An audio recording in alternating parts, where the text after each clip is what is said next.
सध्या फॉर्ममध्ये आहे.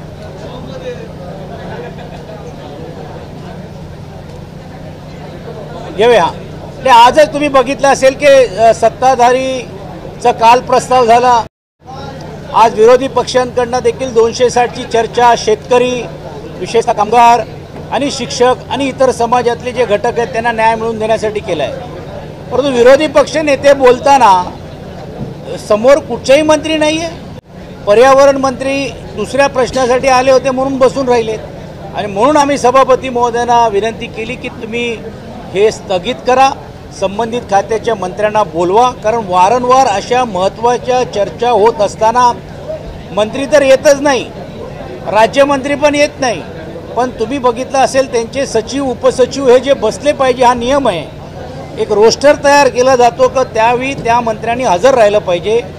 ते न राहिल्यामुळे सभागृहाचं कामकाज अर्धा तासासाठी तहकूब करण्याचं काम केलं गेलं होतं आणि त्याच्यानंतर ही चर्चा ही या निमित्ताने निर्माण झालेली आहे. आज तुम्ही बघितलं असेल की एक पुण्यामध्ये एक बातमी फिरते, त्याच्यातला काउंटर व्हिडिओ काही लोक आमच्या नेत्यांच्या बाबतीत देण्याचा प्रयत्न करत आहेत. मला असं वाटतं हा केवळवाणी प्रयत्न आहे. एक लक्षात तुम्ही घ्यायला पाहिजे, आमचा व्हिडिओचा संदर्भ काय आम्हाला माहीत नाही, कुठे त्यांनी केलेलं आहे हेही आम्हाला माहीत नाही, तुमच्या मीडियाकडनं आलेल्या आहेत किंवा कोण लोकांकडनं आलेला माहीत नाही. कुठच्या तरी एका चॅनलला त्यांनी देऊन हा व्हिडिओ व्हायरल करण्याचं काम केलेलं आहे, ज्यामध्ये पक्षप्रमुख उद्धवजी एका राज्याच्या बद्दल बोलत आहेत. परंतु प्रश्न असा येतोय तो व्हिडिओ कुठचा आहे, त्यांच्या समोर लोक कोणचे आहेत. आणि तुम्ही बघितलं असेल त्या व्हिडिओमध्ये भारतीय जनता पार्टीचे बॅनर्स पण दिसत आहेत.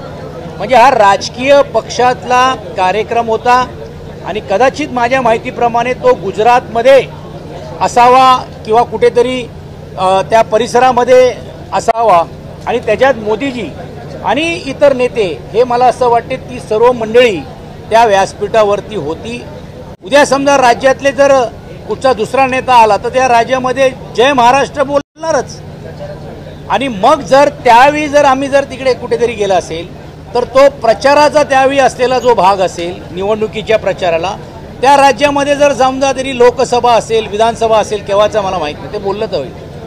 परंतु आज तुम्ही बघितलं असेल जे म्हणत होता तेच होटामध्ये राज्याचे उपमुख्यमंत्र्यांकडे आलेले आहेत. उपमुख्यमंत्री पद हा एक वैधानिक पद आहे. अशा व्यासपीठावरती जिकडे देशाचे केंद्रीय मंत्री होते, राज्यातले सर्व राज्यमंत्री किंवा त्या खात्याचे मुख्यमंत्री आणि दुसरे उपमुख्यमंत्री होते, अनेक जण असे व्यासपीठावरती बसत असताना त्यांच्यातला जो प्रेम आहे तो बाहेर आलेला आहे. आणि मला असं वाटतं ह्याच्यापेक्षा जास्त काय बोलण्यात काय अर्थ नाही.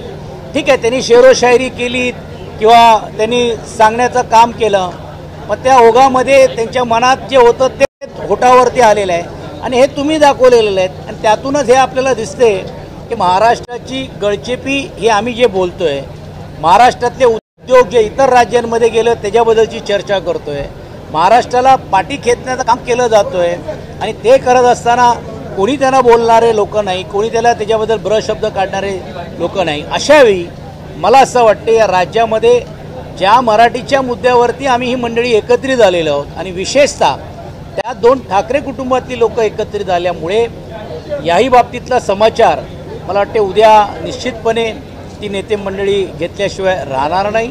पण एक गोष्ट नक्की आहे की भविष्य काळामध्ये असा विचार देखील जर कोणी करण्याचं काम जर केलं तर त्याला रोखण्यासाठी आमचा पक्ष आणि आमच्या विचारांनी इतर असलेले जी सर्व जी लोक आहेत हे एकटे येऊ शकतात.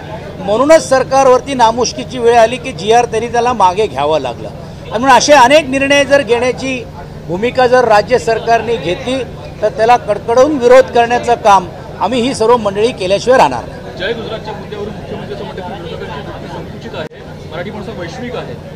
अच्छा, असं आहे.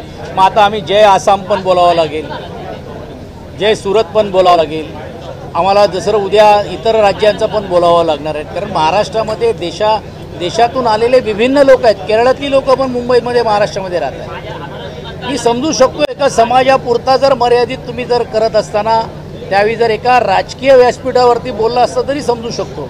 वैधानिक पद असताना एका राजकीय कार्यक्रमामध्ये आणि न करता एका शासकीय कार्यक्रमामध्ये ज्यावेळी तुम्ही बोलता तर तुम्ही एक लक्षात घ्यायला पाहिजे, तुम्ही एका पक्षाचे उपमुख्यमंत्री नाही आहात. तुम्ही उपमुख्यमंत्री महाराष्ट्रातल्या तमाम कोटीवधी मराठी माणूस आणि महाराष्ट्रातून जन्माला आलेला किंवा इतर भाषा असते त्याचा प्रतिनिधित्व करणारे तुम्ही आहात.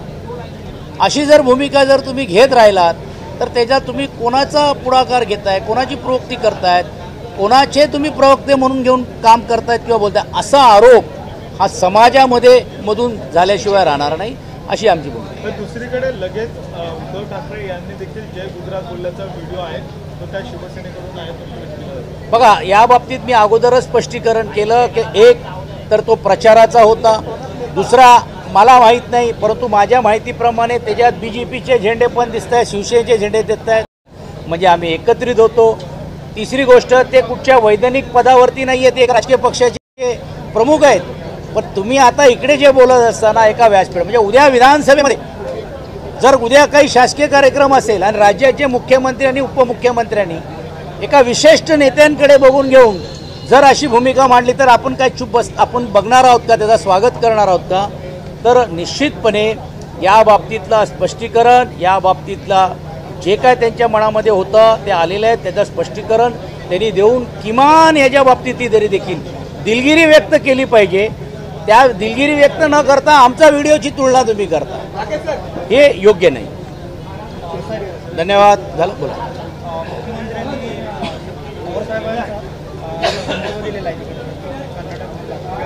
हे मी पाहिलेलं नाही आहे म्हणून ते जोपर्यंत पाहिलं नाही त्याच्यात प्रतिक्रिया देणं उचित होणार नाही. धन्यवाद.